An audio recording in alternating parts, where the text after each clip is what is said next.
Hi friends, Satish from Cartoon Teacher TNPSC. So இப்போ நம்ம பார்க்க போகிற கரண்ட் அஃபேர்ஸ் வந்து 17th December. ஸோ இதோட பிடிஎஃப் வந்து டிஸ்கிரிப்ஷனில் டவுன்லோட் பண்ணிக்கோங்க. ஸோ ஃபஸ்ட் வந்து இம்பார்ட்டன்ட் டேட்ஸ். December 16 வந்து விஜய் திவாஸ்ன்னு செலிப்ரேட் பண்ணுறாங்க. விஜய் திவாஸ் வந்து 1971 இண்டோ பாகிஸ்தான் வாரில் வந்து நம்ம விக்ட்ரி அதை செலிப்ரேட் பண்ணுறதுக்காக தான் இந்த விஜய் திவாஸ். ஸோ இது மூலிமா தான் பங்களாதேஷ் வந்து ஃபார்ம் ஆகுது. இந்த வாரில் நம்ம ஜெயிக்கும் போது தான் பாகிஸ்தான் வந்து கம்ப்ளீட்டாக அரௌண்ட் 93,000 சோல்ஜர்ஸ் அப்படியே சரண்டர் ஆகிறாங்க. ஸோ அதுக்காக தான் விஜய் திவாஸ் நம்ம செலிப்ரேட் பண்ணுறோம். அது டீட்டெயிலாக டிஃபென்ஸ் கேட்டகரியில் எழுதியிருக்கேன். ஸோ December 18 வந்து மைனாரிட்டிஸ் ரைட்ஸ் டே, December 18. அடுத்த அப்பாயின்மெண்ட் வந்து Siddharth Chatterjee United nation resident coordinator in China அப்படின்னு அப்பாயின்ட் பண்ணுறாங்க. இது அப்பாயின்ட் பண்ணுறது யார் அப்படின்னா யுனைடெட் நேஷனோட செக்ரட்டரி ஜெனரல் யார், அண்டோனியோ குட்ரஸ். இவங்களுடைய ரோல் என்ன அப்படின்னா செக்ரட்டரி ஜெனரலுடைய ரெப்ரசன்டேட்டிவாக இவங்க ஆக்ட் ஆகிறாங்க. அந்தந்த கண்ட்ரியோட டெவலப்மெண்ட்டுக்காக அங்கே அட்ரஸ் பண்ணுவாங்க. ஸோ அதுதான் அவங்களுடைய role. So united nation resident coordinator in சைனாக்கு இந்தியன் இவர் வந்து இந்தியன் சித்தார்த் சாட்டர்ஜி அவர் அப்பாயின்ட் பண்ணியிருக்காங்க. அடுத்த அவார்ட்ஸ் வந்து பவுல் செயின்டுவா அப்படிங்கிறவங்க மியான்மர் சேர்ந்தவங்க. அவங்களுக்கு வந்து 2020 கோல்டு மேன் என்விரான்மெண்டல் ப்ரைஸ் கிடச்சிருக்கு. ஸோ இந்த ப்ரைஸை வந்து எதுவாக கம்பேர் பண்ணாங்க, க்ரீன் நோபல் அப்படின்னு சொல்கிறாங்க, க்ரீன் நோபல். ஸோ இது வந்து மொத்தம் 6 ரீஜியனுக்கு கொடுக்குறாங்க. அதில் வந்து இங்கே கீழே 1 2 3 4 5 இங்கே வந்து 5 எழுதியிருக்கேன். மேலே வந்து இது நம்ம ஏஷியாவுக்கு வந்து மியான்மர் இவங்களுக்கு கிடச்சிருக்கனால நான் தனியாக அங்கே மேலே எடுத்து எழுதியிருக்கேன். So by golden environmental foundation யூஎஸ்ஏல இருக்குது, சான் ஃப்ரான்சிஸ்கோவில், அவங்க தான் கொடுக்குறாங்க. So given for environmental activist. Also this awards வந்து called as a green Nobel. So இது அவார்ட்ஸ் இல்லை, இது awards also called as green Nobel அப்படின்னு சொல்கிறாங்க. ஓகே, ஸோ மீதி உள்ள அந்த 6 ரீஜியனுக்கு கொடுக்குறாங்க பாருங்கள். கானா வந்து சிபெஸ் எசெக்கியல், அடுத்து கிறிஸ்டல் ஆம்ப்ரோஸ் வந்து பாமாஸ், அடுத்து மெக்சிகோ வந்து லேடை பெக், அப்புறம் லூசி பின்சன் வந்து ஃப்ரான்ஸு, அப்புறம் ஈக்குவேடர் வந்து நிமோண்டே நின்க்யூமோ. ஸோ இவங்களுக்கு கிடச்சிருக்கு. ஸோ இதில் ரொம்ப ஃபஸ்ட் இம்பார்ட்டன்ட் வந்து என்னன்னா நம்ம ஏஷியா ரீஜனை வந்து பார்த்துக்கணும். மியான்மருக்கு வந்து கிடச்சிருக்கு அவங்களுக்கு. அடுத்து வந்து டாக்டர் கெரோலினா அரௌஜோவுக்கு வந்து என்னென்னா Ramanujan prize for young mathematician அப்படிங்கிறது கிடச்சிருக்கு. அவங்களுடைய கான்ட்ரிபியூஷன் ஃபார் அல்ஜிப்ரிக் ஜாமெட்ரி, இதுக்கு தான் அவங்களோட எக்ஸ்ட்ராடினரி ஒர்க் அண்ட் அல்ஜிப்ரிக் ஜாமெட்ரிக்காக கிடச்சிருக்கு. இவங்க வந்து என்ன சொல்லலாம்னா first non Indian women to receive this prize அப்படின்றாங்க. இவங்க தான் இதான் ஃபஸ்ட் டைம் வந்து கிடச்சிருக்கு. அதே போல் இன்டர்நேஷனல் மேத்தமெட்டிக்கல் யூனியனுக்கு வந்து அதில் வந்து கமிட்டி ஒன்று இருக்குது, விமன் கமிட்டிக்கு. அதில் வந்து வைஸ் பிரசிடெண்ட்டாக இருக்காங்க இவங்க வந்து பிரேசிலை சேர்ந்தவங்க, பிரேசில். ஸோ மெயின் டாபிக் உள்ள போயிடலாம். இன்டர்நேஷ்னல் ரிலேஷனில் இவங்க வந்து இம்பார்ட்டன்ட் பர்சனாலிட்டிஸு. நேற்று தான் டர்க்கி பார்த்தோம். அவங்க என்ன பண்ணுறாங்க, யூஎஸ்ஏ வந்து சாங்ஷன்ஸ் போடுறாங்க. எதுக்காக அப்படின்னா டர்க்கி வந்து ரஷ்யா கிட்டேருந்து S-400 மிசைல் வந்து பர்ச்சேஸ் பண்ணுறாங்க. ஸோ டர்க்கியோட பிரசிடென்ட் வந்து யார் அப்படின்னா டைப் எர்டோகன். ஸோ இவர் வந்து அதுக்கு கண்டனம் தெரிவிச்சிருக்காரு. It is a internal matter, அது அவங்களுடைய சாவரன்ட்டியை பாதிக்குது அப்படின்னு சொல்லி டர்க்கி வந்து சொல்கிறாங்க. அடுத்து வந்து ரஷ்யாவோட அப்போசிஷன் லீடர் வந்து அலெக்சை நவால்னி. இவரை வந்து அசாசின் பண்ணுறதுக்கு வந்து என்ன பண்ணுறாங்க, ட்ரக்கில் அவரோட இதில் வந்து பாய்சனை செலுத்துகிறாங்க ரஷ்யன் கவர்மெண்ட் அப்படி சொல்லிட்டு இருக்காங்க. இப்போ ஸோ இவர் வந்து இப்போ கரண்டாக ஃப்ரான்ஸில் இருக்கார். ஸோ அலெக்சை நவால்னி ரஷ்யனோட அப்போசிஷன் லீடர். அடுத்து செகண்ட் இல்லை தேர்ட் வந்து ப்ராஜெக்ட்ஸு, பவர் சிஸ்டம் நார்த் ஈஸ்ட்டில் வந்து கொண்டு வராங்க. அதாவது ஆல்ரெடி இருக்கிறத தான் அதை இம்ப்ரூவ் பண்ணுறாங்க. So cabinet committee on economic affair வந்து அப்ரூவ் பண்ணிட்டாங்க. North eastern region power system improvement project. Electricity ப்ரொடக்ஷனை இன்க்ரீஸ் பண்ணணும். அதுக்காக 2100 கிலோமீட்டர் டிரான்ஸ்மிஷன் லைன்ஸ் வந்து இன்க்ரீஸ் பண்ண போகிறாங்க.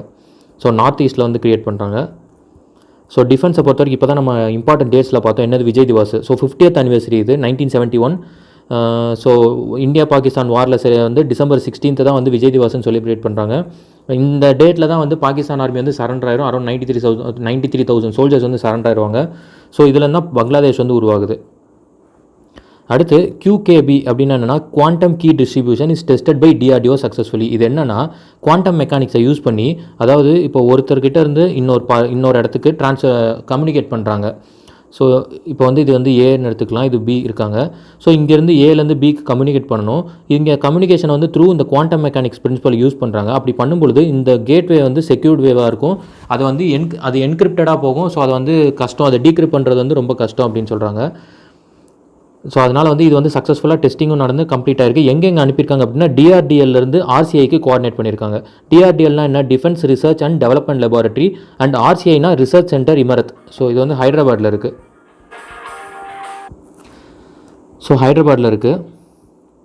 அடுத்து வந்து 5th வந்து economy. So currency manipulator US treasury வந்து என்ன பண்ணுறாங்க, இந்தியா வந்து இந்தியா அண்ட் இன்னொரு 2 கண்ட்ரியும் சேர்க்குறாங்க அவங்க கரன்சி மேனிப்புலேட்டர்ஸ் லிஸ்ட்டில். ஆல்ரெடி சுவிட்சர்லாண்ட் அண்ட் வியட்நாம் இருக்குது. ஸோ எப்படி இருந்தால் இவங்க வந்து ஏன் இந்த இதில் கொண்டு வராங்க அப்படின்னா $20 billion plus bilateral trade surplus with US அவங்க கூட அதாவது யூஎஸ் கூட இருந்துச்சுனாலோ, இல்லை foreign currency intervention exceeding 2% of GDP இருந்தாலோ, இல்லை global currency account surplus exceeding 2% ஜிடிபியாக இருந்தாலோ அவங்க வந்து இந்த கேட்டகரிக்குள்ளே கொண்டு வராங்க. So already Switzerland and Vietnam இருக்குது. இப்போ இந்தியாவை வந்து கரன்சி மேனிப்புலேட்டர்ஸாக வந்து கொண்டு வந்திருக்காங்க. ஸோ இதுதான் மாற்றிடுறது. அடுத்து வந்து விஸ்வாஸ் ஸ்கீம். விஸ்வாஸ் ஸ்கீமோட ஃபுல் ஃபார்ம் என்னென்னா வஞ்சித் இக்கை சமூக வர்கவுன் கி ஆர்த்திக் சாகத்யா ஸ்கீம் அப்படிங்கிறாங்க. இது வந்து இன்ட்ரடியூஸ் பண்ணுறது யாருன்னா மினிஸ்ட்ரி ஆஃப் சோஷியல் ஜஸ்டிஸு, அந்த மினிஸ்ட்ரி தான் இன்ட்ரடியூஸ் பண்ணியிருக்காங்க. ஸோ இது வந்து ஒரு டைரக்ட் டேக்ஸில் வந்து இந்த ஸ்கீம் வந்து அப்ளை ஆகுது அப்படிங்கிறாங்க. டைரக்ட் டேக்ஸில் எப்படின்னா நம்ம இன்கம் பே பண்ணுறோம், அந்த இன்கம் நம்ம வரக்கூடிய இன்கம்லேருந்து டேக்ஸ் இயர்லி பே பண்ணிகிட்ருக்கோம். ஸோ அந்த டேக்ஸ் வந்து டைரக்ட் அப்படி பே பண்ணுறது வந்து டைரக்ட் டேக்ஸாக. ஸோ அதில் இருக்கக்கூடிய இது வந்து ரிலீஃப் ஒன்று கொடுக்குறாங்க. ஸோ அது வந்து அப் டு 3 lakh ஏர்ன் பண்ணக்கூடிய எஸ்ஹெச்ஜினா செல்ஃப் ஹெல்ப் குரூப்பாக இருக்கட்டும், இல்லை SC OBC household annual income வந்து 3 lakh இருந்துச்சு அப்படின்னா அவங்களுக்கு வந்து ரிலீஃப் கொடுக்குறாங்க. அதுதான் அந்த விஸ்வாஸ் ஸ்கீமுங்கிறது. So relief package direct tax வந்து இது வந்து இது பண்ணுது, டார்கெட் பண்ணுது. ஸோ 6th வந்து என்விரான்மெண்ட்டு. ஸோ இங்கேயும் வந்து இருக்குது, இதை சேஞ்ச் பண்ணிடுறேன். ஸோ இந்த சேஞ்சஸ்லாம் பண்ணிவிட்டு நான் அப்லோட் பண்ணிடுறேன். என்விரான்மெண்ட் இங்கேயும் ஸ்பெல்லிங் மிஸ்டேக்காக இருக்குது. So micro climate zone shifting. It is a first time extreme weather events hotspots mapped in India. எங்கெங்கெல்லாம் வந்து சேஞ்சஸ் நடக்குது, எங்கெங்கெல்லாம் வந்து ஃப்ளட்டால் அஃபெக்ட் ஆகிறாங்கன்னு சொல்லி மேப் பண்ணுறாங்க. அப்படி பண்ணும்பொழுது லாஸ்ட் 50 இயர்ஸில் 8 டைம்ஸ் வந்து ஃபோல்டு இன்க்ரீஸ் ஆயிருக்கு. இந்தியாவில் வந்து அந்த மாதிரி சுச்சுவேஷன் அஃபெக்ட் ஆகுது. அதில் ரொம்ப அஃபெக்ட் ஆகிற ஸ்டேட் வந்து மகாராஷ்டிரா. ஸோ இந்த மைக்ரோ கிளைமேட் ஜோன் ஷிஃப்டிங்னா என்ன அப்படின்னா, change in climate pattern in small area, ரொம்ப டிஸ்ட்ரிக்டாக கூட இருக்கட்டும், வெரி ஸ்மால் ஏரியாலையும் இந்த சேஞ்சஸ் வந்து ஷிஃப்ட் ஆகிட்டே இருக்கிறது தான் வந்து மைக்ரோ கிளைமேட் ஜோன் ஷிஃப்டிங்கிறாங்க. இப்படி சேஞ்சஸ் ஆகும்பொழுது என்ன ஆகிட்டு இருக்குன்னா நிறையா நேச்சுரல் டிசாஸ்டர்ஸ் வந்து அஃபெக்ட் ஆகுது. ஸோ 8 டைம்ஸ் வந்து இன்க்ரீஸ் ஆகிருக்கு அப்படி வரதில். அடுத்து CO2 emission, carbon dioxide emission வந்து இந்த 2020 வந்து 7% வந்து டிக்ரீஸ் ஆகிருக்கு. ஏன் எதனால் அப்படின்னா இந்த பேண்டமிக் சுச்சுவேஷனால், அதுலேயும் குறிப்பாக கிரவுண்ட் டிரான்ஸ்போர்ட்டேஷன் தான் வந்து 1/5 கான்ட்ரிபியூட் பண்ணுது அப்படிங்கிறாங்க இந்த கார்பன் டை ஆக்சைடு எமிஷனில். So global carbon dioxide emission drops 7%. அடுத்து கிளைமேட் ஆம்பிஷன் சமிட்டு. ஸோ இதில் வந்து hosted by United nation, UK, ஃப்ரான்ஸ்ன்னு பார்த்தோம். ஸோ அடுத்து வந்து இது ஒரு பார்ட்னர் கண்ட்ரிஸ் வந்து ஷிலே பார்த்துருந்தோம். So 5th anniversary of Paris climate agreement தான். குறிப்பாக எதுக்கு எழுதுனேன் அப்படின்னா இந்த செகண்ட் பாயிண்ட் தான். இந்தியா வந்து 4th லார்ஜஸ்ட்டாக இருக்குங்கிறாங்க இதில் ரினியூவபிள் எனர்ஜி கெப்பாசிட்டியில். ஸோ அதே போல் 2005 கம்பேர் பண்ணும்போது நம்ம 21% வந்து ரெடியூஸ் பண்ணியிருக்கோம். பிரைம் மினிஸ்டர் வந்து அட்ரஸ் பண்ணியிருக்காரு. ஸோ இந்த 21%ங்கிறது ரொம்ப கீவேர்டு, இது முக்கியம். அடுத்து இந்த எனர்ஜி கன்சர்வேஷன் டேன்னு சொல்லி நேற்று பார்த்தோம். ஸோ அதுக்கு இந்தியாவில் வந்து என்ன ஆக்ட் இருக்குன்னா 2001 எனர்ஜி கன்சர்வேஷன் ஆக்ட் வந்து 2001 ஃபார்ம் பண்ணாங்க, அந்த ஆக்ட் இருக்குது. ஸோ அடுத்து வந்து ரேங்க் ரொம்ப இம்பார்ட்டன்ட்டு, ரொம்ப important. HDI human development index by United Nation வந்து ஆட் பண்ணுறாங்க.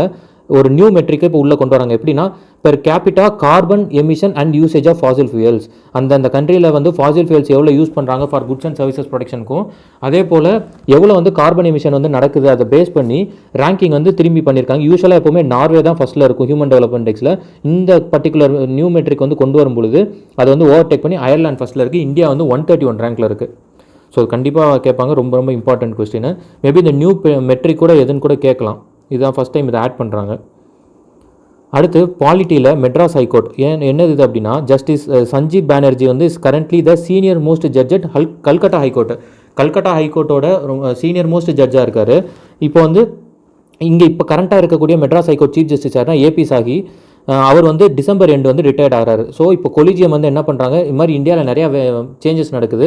ஸோ அந்த இடத்துக்குலாம் வந்து அப்பாயின்ட் பண்ணுறதுக்கு ஸோ செலக்ட் பண்ணி கொலிஜியம் வந்து ரெக்கமெண்டேஷன் மேக் பண்ணியிருக்காங்க.